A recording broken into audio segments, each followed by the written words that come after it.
Dans le mot de la mairesse, j'ai quand même oublié un petit détail qui est quand même très important. Pourtant, j'aurais dû m'en rappeler. J'ai passé toute la journée là.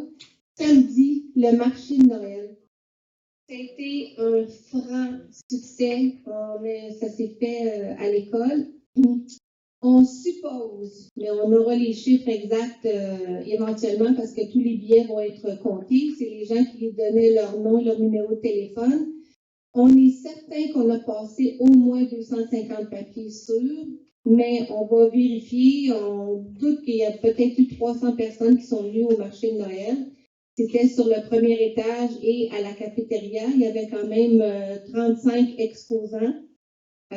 Sophie était présente avec ses super belles chandelles. Alors, j'espère qu'elle avait passé une belle journée aussi.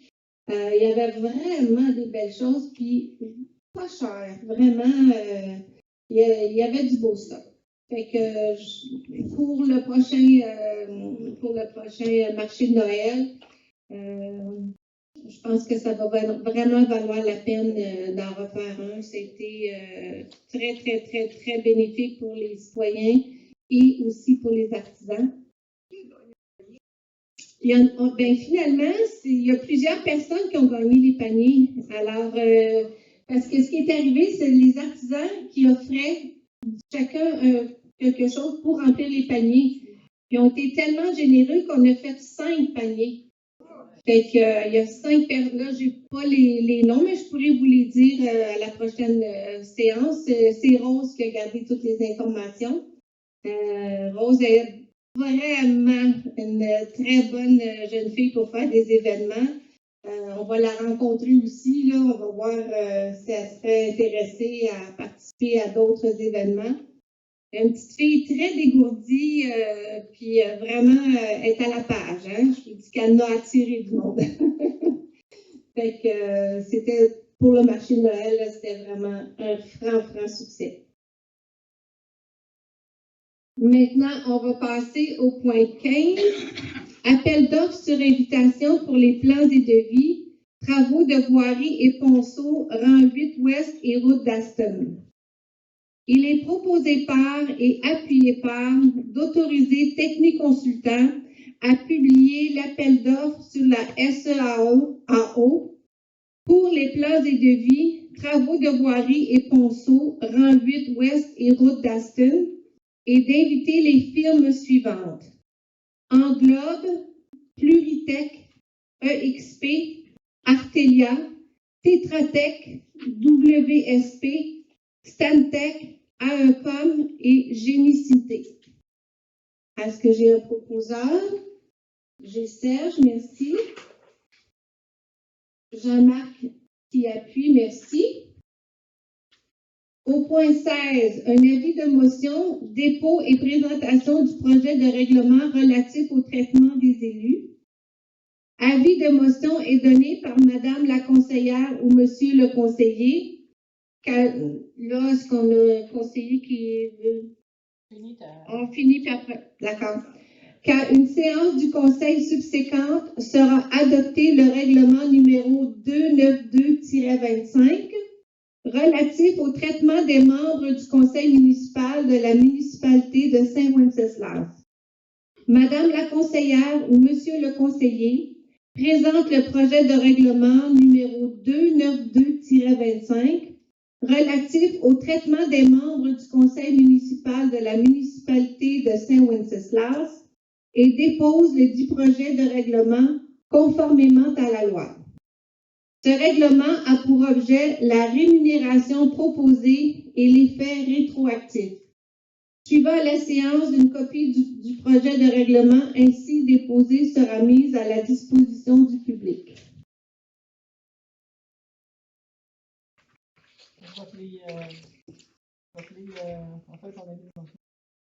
D'accord, alors nous avons Mme Nicole Dubord. D'accord, c'est noté.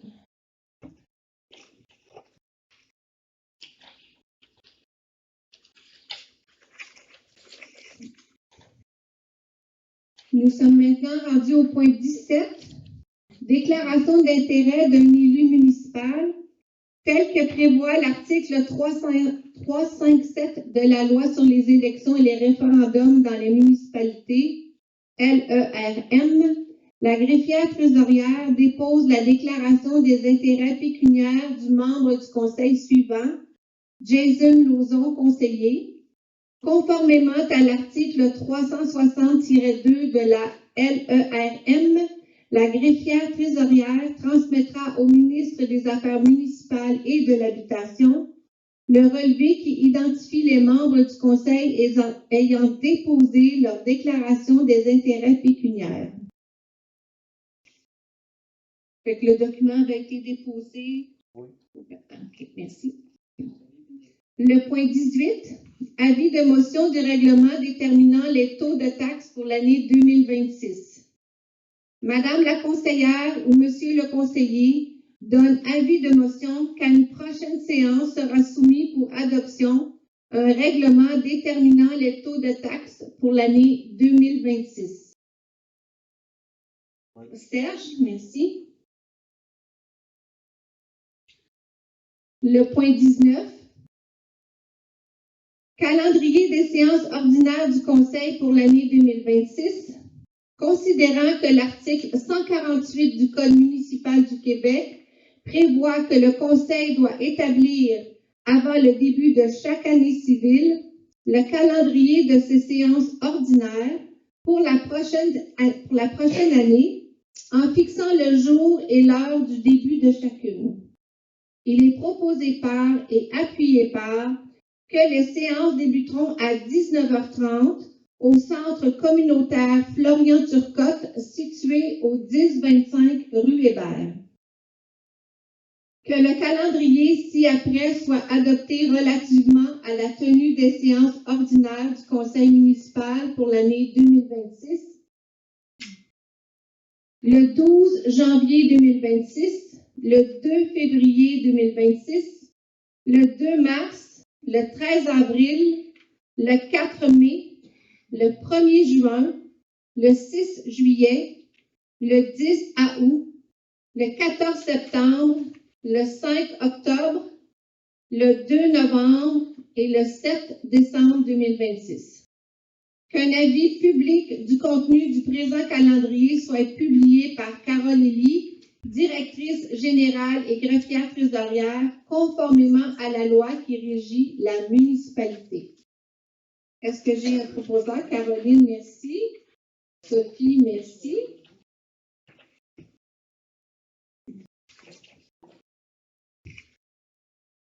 Nous sommes maintenant au point 20. Déclaration de dons, marque d'hospitalité ou tout autre avantage.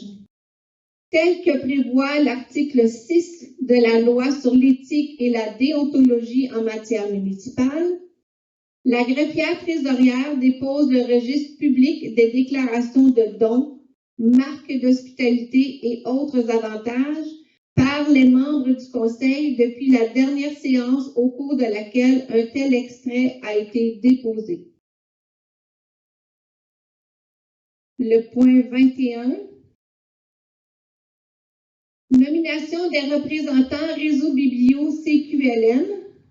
Il est proposé par et appuyé par que Mme Diane Renaud soit nommée à titre de coordinatrice de la bibliothèque Jean Hébert et que Mme Sophie Gélina, conseillère municipale, soit nommée à titre de représentante. Est-ce que j'ai un proposeur? Jean-Marc, merci.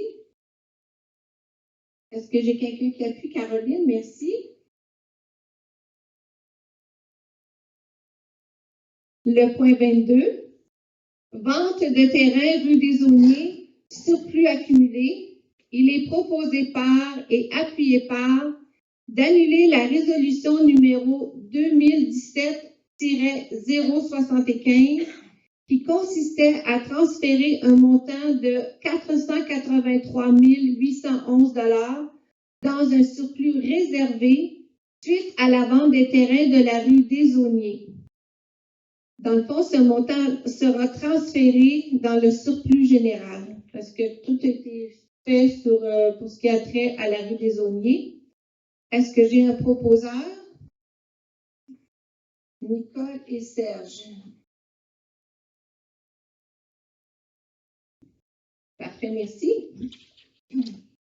Le point 23, programme d'aide financière pour les sentiers et les sites de pratique d'activités physiques en plein air, PAF, SSPA, affectation surplus accumulé non affecté. Considérant que le montant final du projet du sentier pédestre est de 80 175,08 $, considérant que ce projet est subventionné à 80 %, soit 64 140,07 $, par le ministère de l'Éducation dans le cadre du programme d'aide financière pour les sentiers et les sites de pratique d'activités physiques en plein air. Il est proposé par et appuyé par que la participation de la municipalité équivalent aux 20 %, soit 16 035,01 $, soit prise à même le surplus accumulé non affecté. Est-ce que j'ai un proposeur? Sophie? J'ai entendu un autre. Merci. J'ai Sophie et Nicole.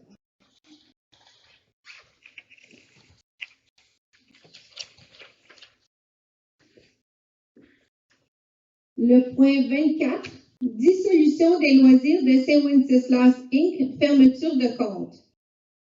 Considérant la réception de l'acte de dissolution des loisirs St. Wenceslas Inc. le 3 juillet 2025, considérant qu'un poste de surplus accumulé réservé a été créé au niveau comptable pour les loisirs, il est proposé par et appuyé par d'autoriser Carole Elie, directrice générale et greffière trésorière, de fermer le compte des loisirs St. Wenceslas Inc.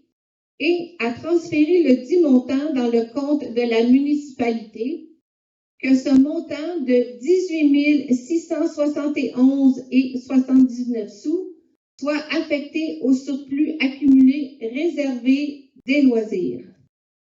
Est-ce que j'ai un proposeur? Caroline? Et Serge, merci. Le point 25. Approbation du budget révisé 2025 de l'OMH au cœur du Québec.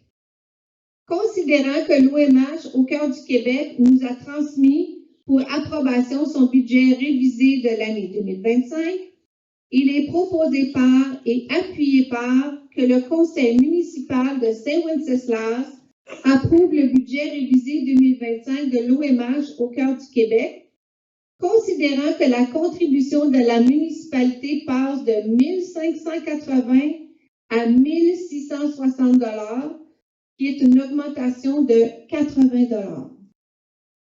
Proposé par Jean-Marc. Est-ce que j'ai quelqu'un qui appuie? Sophie, merci. Le point 26, évaluation amiante, mandat. Considérant la nouvelle norme sur les obligations liées à la mise hors service des immobilisations, considérant que l'analyse révèle que, non, 2 bâtiments de la commande, là, il y a une erreur là-dessus, ça n'a pas été changé. Ouais. Faire jusqu'à la fin, puis on va rectifier ça après. Ah, OK, parfait. Alors, je vais vous lire.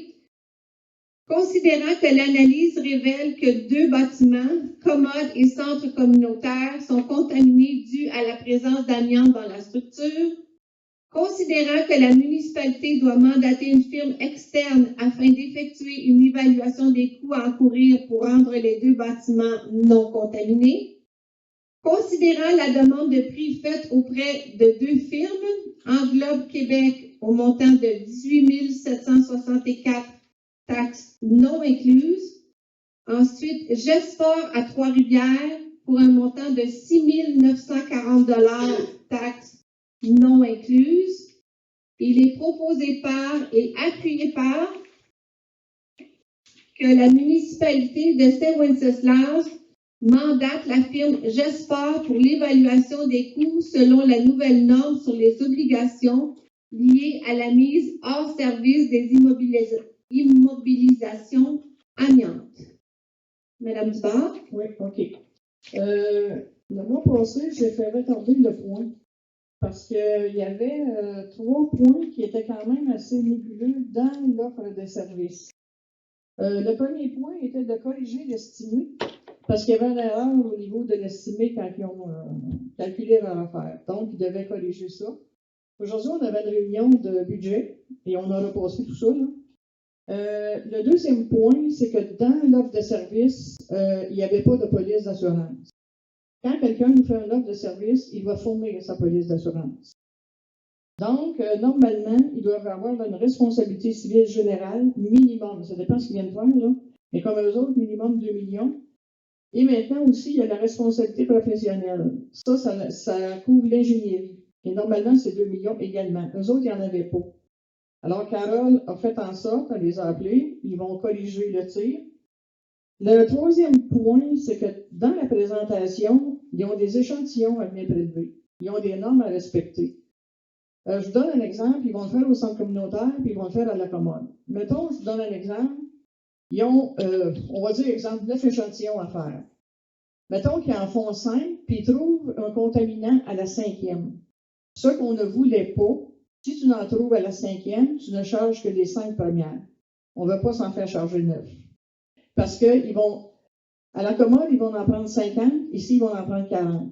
Et c'est très dispendieux de l'échantillon, c'est 28 $ l'échantillon. Alors, si tu en trouves en partant, on ne veut que payer ça. On ne veut pas s'en faire calculer 50 puis 40, là. Même s'ils doivent les prendre.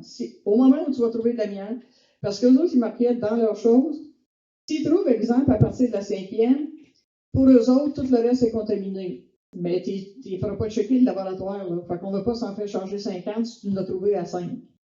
Fait que là, ils vont corriger le tir pour ces 3 items-là. Puis Carole ne donnera pas l'aval, même s'il y a des changements. Monsieur le secrétaire, vous n'avez pas besoin de prendre la note, je vais vous donner ma feuille tantôt. Carole ne donnera pas l'aval tant qu'ils ne nous confirmeront pas ces 3 items-là. Maintenant, il y avait autre chose. Dans la formulation aujourd'hui, on a parlé avec Carole, c'est correct, là? Dans la façon de rédiger la proposition. Considérant que l'analyse révèle que 2 bâtiments communs des centres communautaires sont contaminés dû à la présence d'amiante dans la structure. Moi, j'ai demandé, il n'y a jamais une firme qui est venue confirmer ça. Donc, on ne peut pas formuler ça comme ça. C'est cette firme-là là, qui va venir prendre des tests pour confirmer s'il y a de l'amiante ou pas. Ça ne s'est jamais fait. Donc, on ne peut pas formuler ça comme ça. Considérant que la municipalité doit mandater une firme externe afin d'effectuer une évaluation des coûts encourir pour rendre les 2 bâtiments non contaminés. C'est que leur mandat n'est pas juste de venir nous faire une évaluation des coûts. Alors, on a lu aujourd'hui, puis si tout le monde est d'accord, on va le changer. Considérant que nous présumons que 2 bâtiments, commodes et centres communautaires, ont une possibilité de contamination due à la présence d'amiante dans la structure, considérant que la municipalité doit mandater une firme externe afin d'effectuer le relevé des matériaux, l'analyse des échantillons, l'évaluation des quantités et l'estimation budgétaire à encourir pour rendre les 2 bâtiments non contaminés s'il y a lieu. Parce qu'il n'y a rien qui nous dit qu'ils sont contaminés. OK? Fait qu'on va rédiger, si tout le monde est d'accord, cette façon-là à l'avenir. Parce qu'on ne peut pas ça. Parce que moi, ça n'aurait pas de sens. Là, on ne le sait pas. Sinon, si on était contaminé, on serait en mode de décontamination. Mais là, on est en mode de voir si on est contaminé. C'est pas pareil. Là. Est-ce qu'on énumère, mettons, ce qu'ils vont venir faire? C'est que c'est ce qu'eux autres nous disent tout de suite quand ils nous ont présenté, c'est ce qu'ils ont à faire. Relevé des matériaux, analyse des échantillons, évaluation des quantités et estimation budgétaire. Les autres, après ça, ils vont estimer comment ça pourrait coûter si jamais c'était contaminé. Ça, c'est à nous de décider après si on veut faire décontaminer ou pas. Les autres, c'est ça qu'ils viennent estimer là. Alors, on va changer la formulation.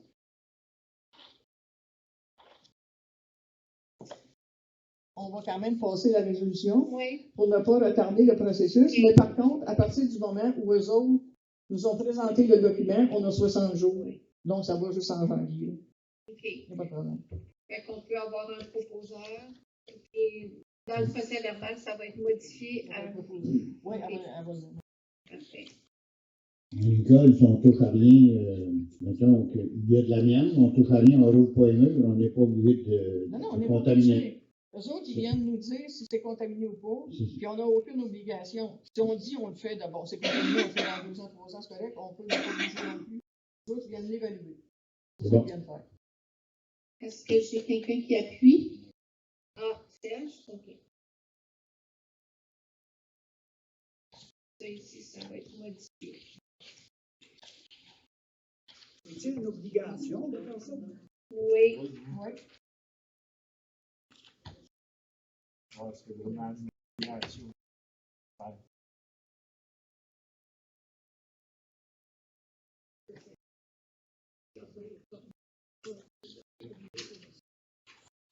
Ça, c'est comme dans le temps là, qui encourageait le monde à mettre de la myope dans les murs, là, puis après ça, ils ont été obligés de payer pour nous le faire enlever. En tout cas. Ça, le point 27, liste des donateurs et rapport de défense dépôt. La directrice générale et greffière trésorière dépose les formulaires DGE-1038 concernant la liste des donateurs et rapports de dépenses des élus suite au scrutin municipal du 2 novembre 2025. Ensuite, je vais...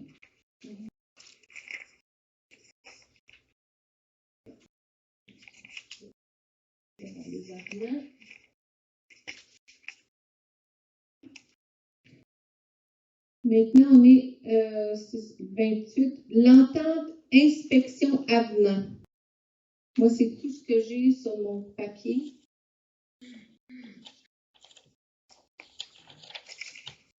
Ça doit être ça ici. Alors, j'ai une grande feuille à vous lire. C'est le projet de résolution. Entente en matière d'inspection et pour l'application de la réglementation d'urbanisme et celle relative à l'environnement avenant autorisation. Considérant que la MRC de Nicolet-Yamaska offre aux municipalités locales qui la composent des services régionalisés en matière d'inspection en bâtiment et en environnement. Considérant que le mandat confié à la MRC de fournir des services d'inspection à une municipalité locale doit se faire par le biais d'une entente intermunicipale. Considérant que la MRC de Nicolet-Yamaska, la municipalité d'Aston Junction, de Baie-du-Fèvre, de Grand Saint-Esprit, de la Visitation de Yamaska, la municipalité de Pierreville, du village de Saint-Célestin, de Saint-Elphège, de Sainte-Eulalie, de Saint-François-du-Lac, la municipalité de Saint-Léonard-d'Aston, Sainte-Monique, Sainte-Perpétue, Saint-Wenceslas et la municipalité de Saint-Zéphirin-du-Courval ont signé l'entente en matière d'inspection et pour l'application de la réglementation d'urbanisme et celle relative à l'environnement ci-après l'entente, et ce conformément aux dispositions des articles 5, 6, 9 et suivant le Code municipal du Québec, RLRQ C.C27.1. Considérant que l'entente est valide pour une période de 5 ans, et ce depuis le 1er janvier 2024, considérant l'article 13 de l'entente, adhésion d'une nouvelle municipalité à l'entente qui indique ceci. Toute autre municipalité locale du territoire de la MRC peut adhérer à la présente entente en transmettant une résolution à cette fin, à la condition de s'engager à respecter toutes les obligations prévues à la présente et obtenir le consentement de la MRC et celui de la majorité des municipalités membres. Les dispositions de la présente entente s'appliquent à elle dès que les conditions prévues à l'alinéa précédent sont rencontrées, mais son adhésion ne modifie pas le terme initial prévu à l'article 9 ou d'une période de renouvellement. Considérant la transmission de la résolution numéro 2023-0 2019-10-162 de la municipalité de Saint-Célestin-Paroisse qui indique sa volonté d'adhérer à l'entente. Considérant l'accord des municipalités membres de l'entente à l'adhésion de la municipalité de Saint-Célestin-Paroisse, il est proposé par choisissez un élément et appuyé par choisissez un élément et unanimement résolu par ce conseil d'autoriser l'avenant de l'entente en matière d'inspection et pour l'application de la réglementation d'urbanisme et celle relative à l'environnement avec les municipalités à l'entente ainsi qu'avec la municipalité de Saint-Célestin-Paroisse et d'autoriser Mme Martine Bechtel, mairesse, et Mme Carole Elie, directrice générale, à signer l'avenant pour l'ajout d'une municipalité à l'entente en matière d'inspection et pour l'application de la réglementation d'urbanisme et celle relative à l'environnement.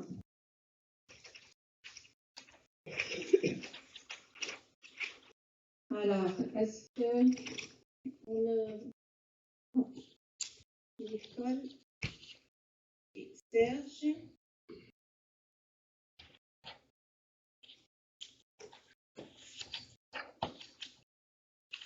Ensuite, pour le point 28, emprunt temporaire de la TEC. Dans le fond, il y a eu une bonification. On avait 764 136 $. Et là, ils ont rajouté un montant de 76 414, ce qui fait vite fait 115. Non, mon Dieu, je l'ai même pas, on ne l'a pas calculé. En tout cas, le montant de 764 136 $ a été bonifié d'un surplus de 76 414 $. Alors, ça, c'était une bonne nouvelle. Ensuite, pour le point 29, c'était la période de questions.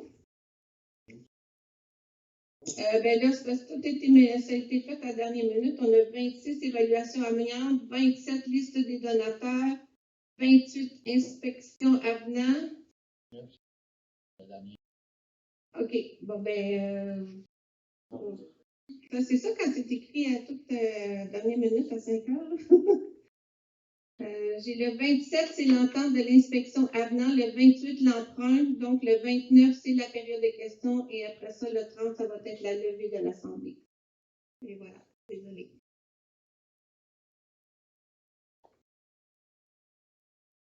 C'est le 26.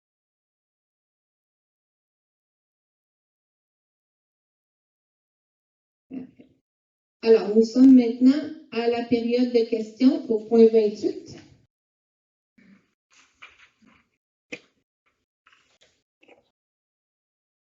Bonsoir.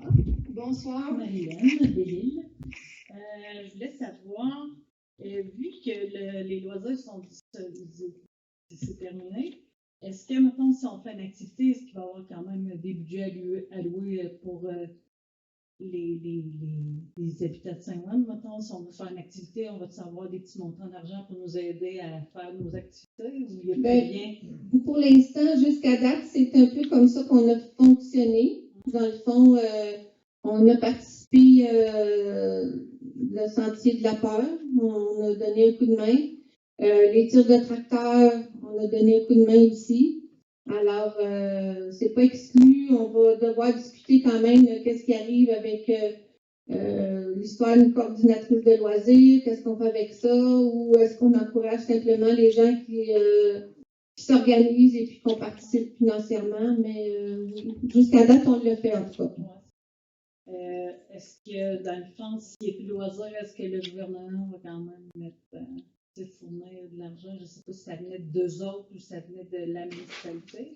Ben, jusqu'à date, ça venait de la municipalité. Okay. Oui. Puis j'ai une question pour M. Boson. Oui. Les sacs violets, là, est-ce qu'il faut les mettre dans la récupération comme les capsules de Nespresso? Non, ça va être dans le bac de poubelle.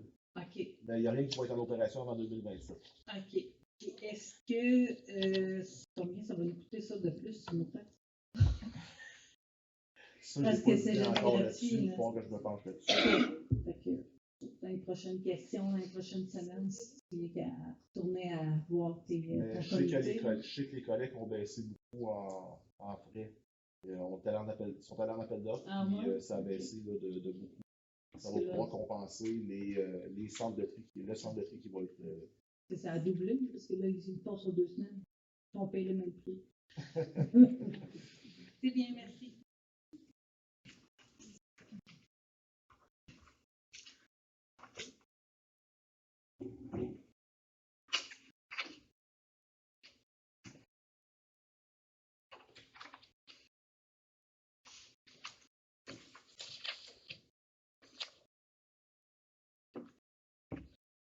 Est-ce qu'il y a d'autres questions?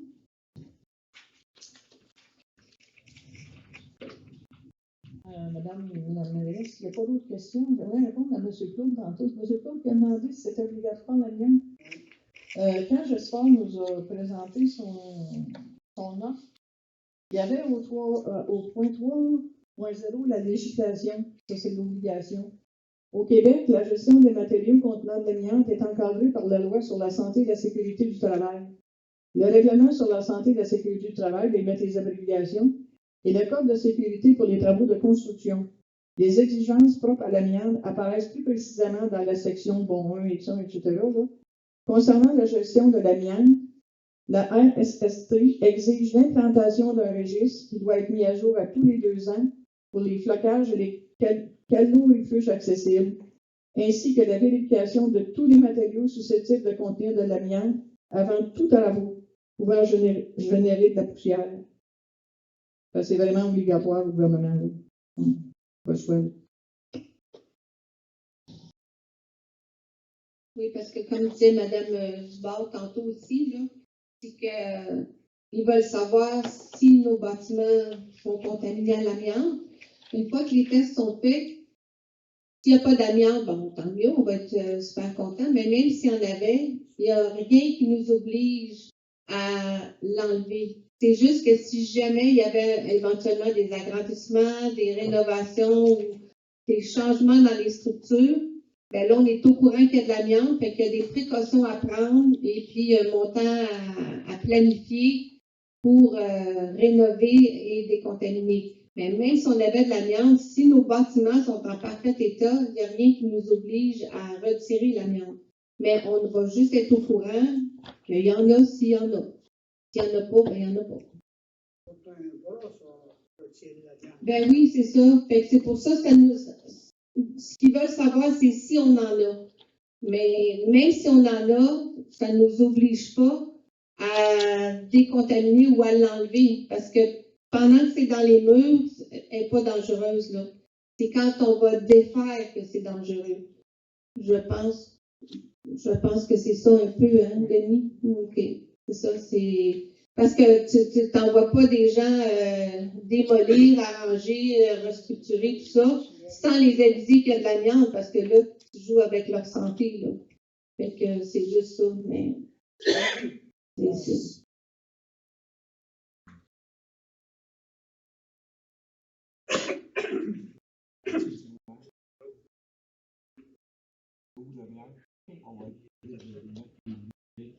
Ça, je suis en train de dire, aussitôt qu'il trouve l'amiante, on est obligé obligatoirement de mettre des montants réservés de côté. Même les gens qui vont venir prendre des échantillons doivent être habillés comme il faut, là, avec les choses de sécurité, là, au cas où ils en trouveraient, là, quand ils vont percer, là, pour. C'est ça.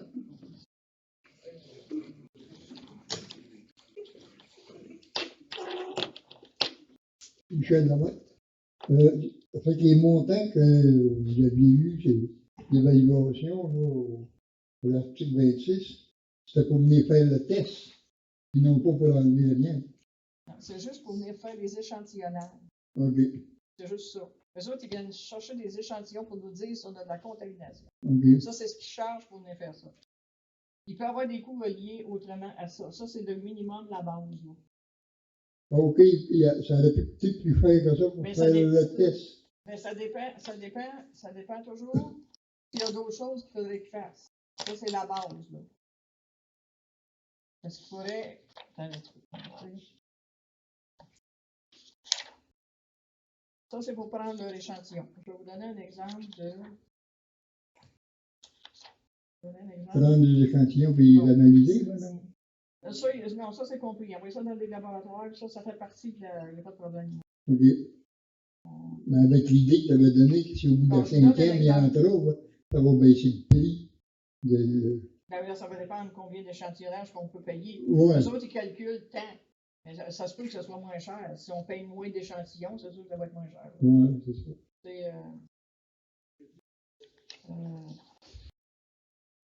Je donne un exemple de service additionnel. Tu peux nous parler de micro, on va mieux entendre. Les autres, il faut qu'ils marquent, là.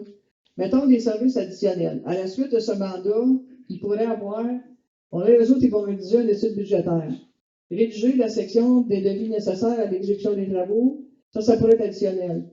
Effectuer des visites avec les entrepreneurs et participer aux réunions de chantier, si jamais on faisait des contaminés. C'est ça, les choses en plus. Effectuer des tests d'air. Surveiller les travaux à temps partiel ou à temps plein, former le personnel ou les travailleurs. Oui, si on décidait de faire des contaminés, ça pourrait être des services additionnels. Okay. Qui ne seraient pas sur ça, là. Okay, ouais. Les autres, c'est juste qu'ils viennent nous dire si on est contaminé ou pas. OK? Puis eux qui prennent des échantillons, ils réparent-tu quand ils ont fini? Oui, bien, il y a eux autres qui ont un minimum de réparation, qu'ils nous ont dit, là.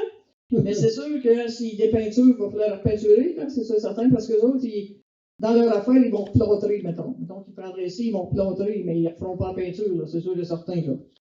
Fait que ça pourrait être un coût additionnel. C'est pas de à moitié.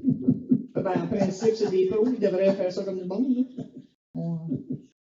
Parce que c'était marqué dans leur. Dans leur soumission. Oui.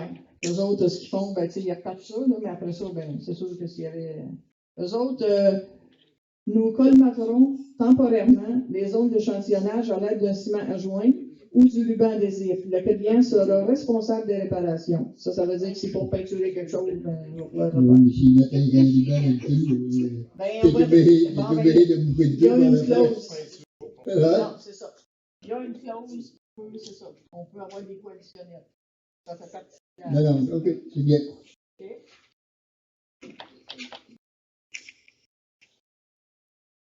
Est-ce qu'il y a d'autres questions?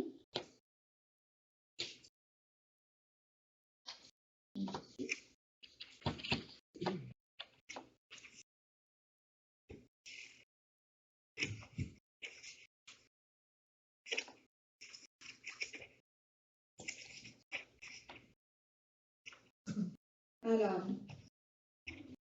s'il n'y a plus d'autres questions, alors pour la levée de l'Assemblée, l'ordre du jour étant épuisé, il est proposé par et appuyé par de lever la séance à 21h10.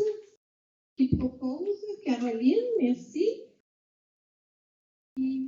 Sophie, merci.